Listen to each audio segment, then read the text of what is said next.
உலகம் முழுதும் இருக்கும் ஃபேஸ்புக் நண்பர்கள், வாட்ஸ்அப் நண்பர்கள் மற்றும் பழைய இணையதளத்திலிருந்து நம்மளை கண்டுகொண்டு இருக்கும் உங்களை அனைவரையும் வணங்கி வரவேற்கின்றோம்.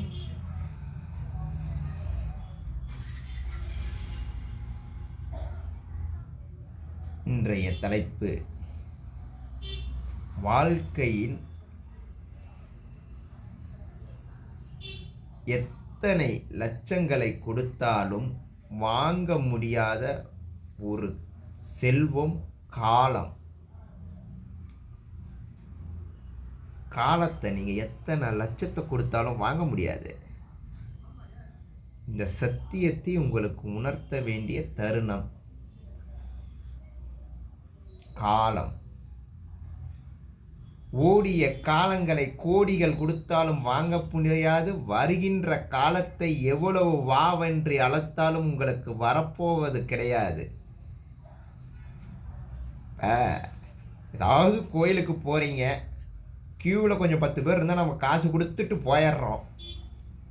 சாமியை கூட பணத்தை கொடுத்து நீங்கள் முன்னாடி பார்த்துடலாம். இப்போ வரவேண்டிய டைம் காலம் இரவு 9 மணி, 7 மணி, 8 மணி ஆகி 9 மணிக்கு தான் வரப்போகுது. அது நீங்கள் 8 மணிக்கு பதிலாக நீ 9 மணி 10 மணி சீக்கிரமானு சொல்ல முடியாது. எத்தனை கோடிகள் கொடுத்தாலும் நீங்கள் வாங்கிட முடியுமா? இல்லை கடந்து சென்ற காலத்தை எத்தனை கோடி கொடுத்து நீங்கள் வாங்க முடியுமா? அதனால தான் பாருங்கள், காலமே கடவுள்னு போட்டிருக்கிறவங்களெல்லாம் அந்த இடத்துல நீங்கள் இந்த சத்தியத்தை நீங்கள் உணர வேண்டும். எத்தனை கோடிகள் கொடுத்தாலும் வாங்க முடியாத உலகத்தில் ஒரு ப்ராப்பர்ட்டி இருக்குதுன்னா அது காலம்தான். ஒவ்வொரு மனிதருக்கும், உலகில் இருக்கின்ற அத்தனை மனிதர்களுக்கும் 24 மணி நேரம்தான். உங்களுக்கும் 24 மணி நேரம்தான்.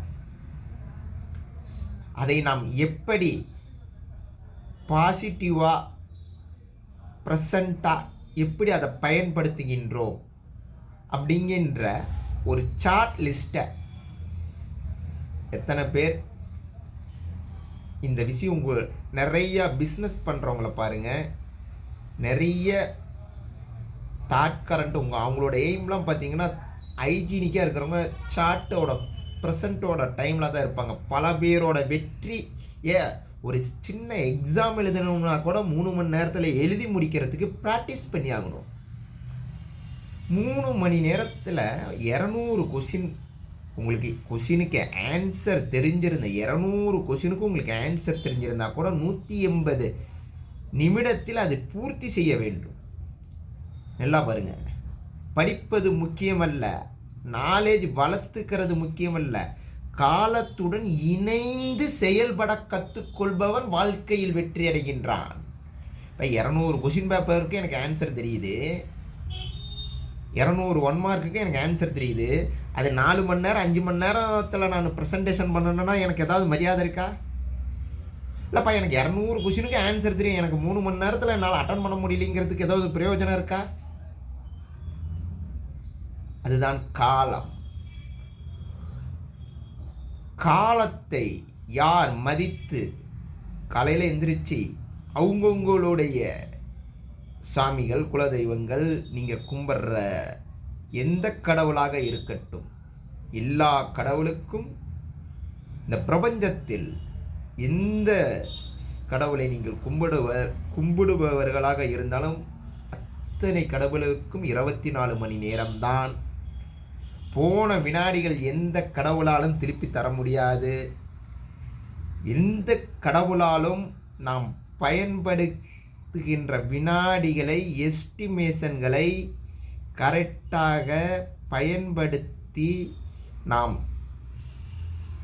செயல்படுத்துகிறோம் என்கின்ற முக்கியத்தை நாம் அறிந்துவிட்டோம் என்றால் வாழ்க்கையில் வெற்றி அடைவது நிச்சயம். நல்லா தெரிஞ்சுக்கோங்க. இன்னைக்கு இப்போ நல்ல பெரிய ஒரு ஆஃபீஸர்ஸ் எல்லாம் பாருங்கள், அவங்க பார்த்திங்கன்னா பெரிய கம்பெனிக்கு ஓனராக இருப்பாங்க. காலத்தை மதிப்பார்கள். ஒரு கம்பெனிக்கு ஹெட்டாக இருப்பார். அவர் அந்த டைம் சார்ட் பிரகாரம்தான் கரெக்டாக ஆஃபீஸுக்கு 9 மணிக்குன்னா 9 மணிக்கு அந்த கான்ஃபரன்ஸ் காலில் இருப்பார். அவருடைய ஆஃபீஸ் ரூமில் கண்டிப்பாக இருப்பார், காலத்தை மதிப்பார்.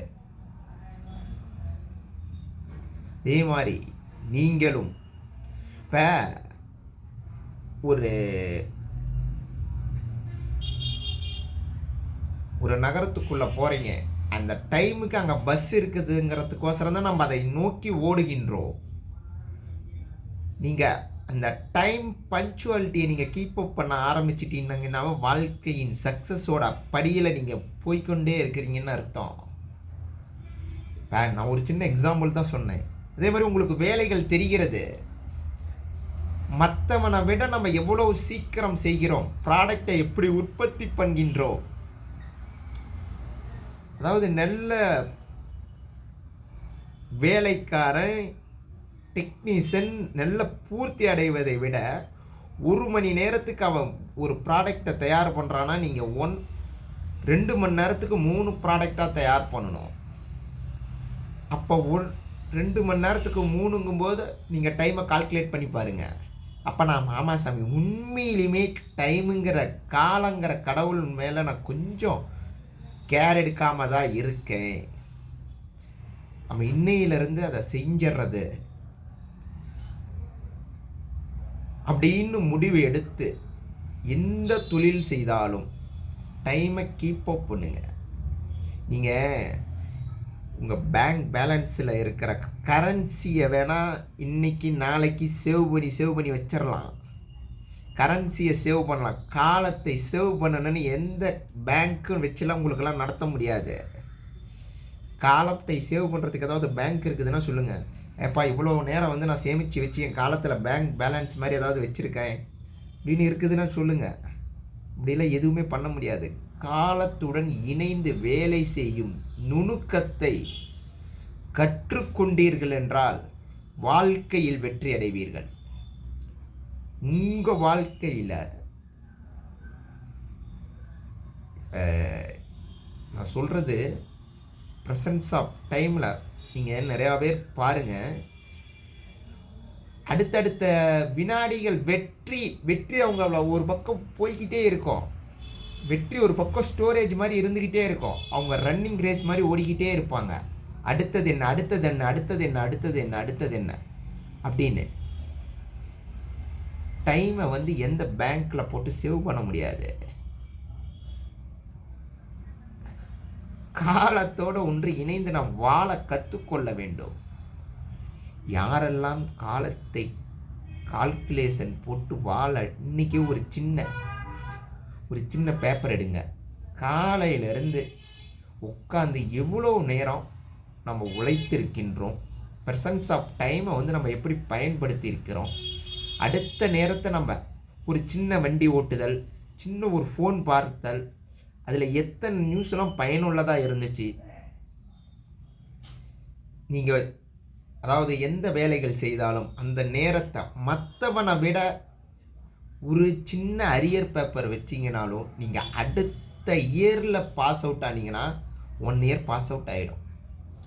உங்களை விட ஒரு மார்க்கு கம்மியாக எடுத்து ப்ரெசண்ட்டில் பாஸ் அவுட் ஆகிருந்தான் அவன் வந்து பாஸ் அவுட் எப்படி ஆகிருப்பான். உதாரணத்துக்கு 92 மார்க்கு எடுத்து நீங்கள் பாஸ் அவுட் வந்து 25ல் பாஸ் அவுட் ஆகிருந்தீங்கனாலும் முடிச்சிருந்தீங்கனாலும் ஒரு டிகிரியை நீங்கள் அதுக்கு மேலே ஒரு மார்க்கு எடுத்து நீங்கள் பாஸ் அவுட் ஆனாலும் போன காலங்கள் போனது தான். அந்த மாதிரி காலத்தை மதித்து நீங்கள் எப்படியெல்லாம் உங்களை பயிற்சி பெற்று உங்களை சிரத்தையுடன் பொறுப்பெடுக்கிறீர்களோ வாழ்க்கையில் வெற்றி அடைவீர்கள். மீண்டும் சொல்கிறேன், எத்தனை கோடி ரூபாய் கொடுத்தாலும் காலத்தை விலை கொடுத்து வாங்க முடியாது. மீண்டும் ஒரு சத்தியத்தில் இணைவோம்.